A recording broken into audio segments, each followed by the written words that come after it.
Hello student, स्वागत है आप सभी का हमारे चैनल पर।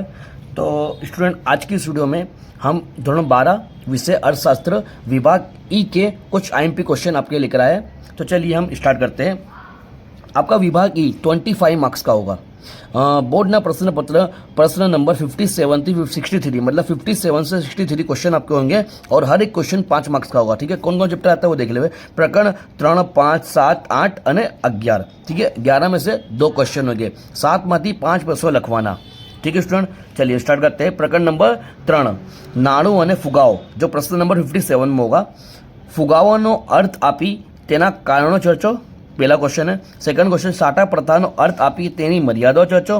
थर्ड क्वेश्चन है नाणानो अर्थ आपी तेना कारणों चर्चो। उसके बाद प्रकरण नंबर 5 की बात करें, गरीबी। प्रश्न नंबर 58 का होगा। गरीबी ना कारणों समझाओ, गरीबी ना निर्देशकों चर्चो, गरीबी दूर करवाना उपायों समझाओ। प्रकरण नंबर 7 की जो वस्ती है, प्रश्न नंबर 59 का होगा। जन्मदरનો अर्थ आपी ऊंचा जन्मदરના कारणों चर्चो। सेकंड क्वेश्चन वस्ती नियंत्रणના ઉપાયો જણાવો। થર્ડ ક્વેશ્ચન ભારતમાં જાતિ પ્રમાણની વિગત ચર્ચો। फोर्थ क्वेश्चन नीचा मृत्युदરના कारणों अर्थ सही समझाओ। प्रकरण नंबर 8 कृषि क्षेत्र, प्रश्न नंबर 60 नंबर का होगा। ठीक है, खेत उत्पादकता વધારાના उपायों चर्चो।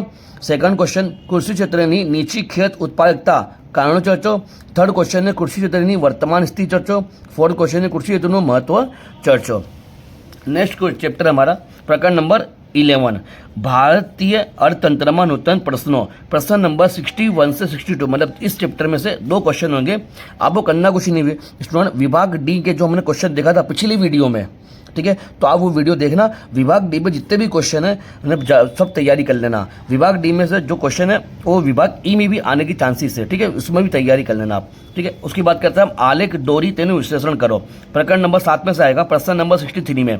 ठीक है, तो ये हमारे आलेख है। नीचे आपेली आंकड़ा की माहिती ने सादी स्तंभ आकृति में रजू करो तेनु विश्लेषण करो। ठीक है, हमें आकृति जोड़ना है, उसको विश्लेषण करना है। ये हमारे वर्ष है और यहाँ पर दर 1000 पुरुषों है, स्त्रियों की संख्या। ठीक है स्टूडेंट, ये पूछा सकता है। ठीक है, नेक्स्ट क्वेश्चन देखते हैं। भारत में वस्तीना कदनी आपेली आंकड़ा की माहिती ने स्तंभ आकृति में रजू करी विश्लेषण करो, ये भी पूछा सकता है। उसके बाद थर्ड क्वेश्चन है नीचे आपेली आंकड़ा की माहिती ने स्तंभ आकृति में रजू करी तेनु विश्लेषण करो, ये भी पूछा सकता है स्टूडेंट। इस टाइप के सकता है आलेख। नीचे आपेली माहितीના આધારે ભારતની કુલ વસ્તીમાં સ્ત્રી પુરુષનું પ્રમાણ દર્શાવેલ છે, જેને પાસની स्तंभ आकृति દોરી विश्लेषण करो। भारत की कुल वस्ती में स्त्री पुरुषों प्रमाण ये दिया हमको, देखो वर्ष दिया हमको, पुरुषों वस्ती करोड़ में और स्त्री वस्ती हमको करोड़ में दिया। ठीक है, ये भी हमारा आलेख आ सकता है स्टूडेंट। उसके बाद 5th नंबर देखते हैं। नीचे भारत में ग्रामीण और शहरी वस्ती प्रमाण आपवामां આવ્યું છે, જેને આધારે योग्य आलेख दोरी विश्लेषण करो। ठीक है, इस टाइप के भी अपना आलेख आ सकते हैं स्टूडेंट, तो उसकी भी आप तैयारी कर लेना। ठीक है स्टूडेंट, तो मिलते हैं नेक्स्ट वीडियो में।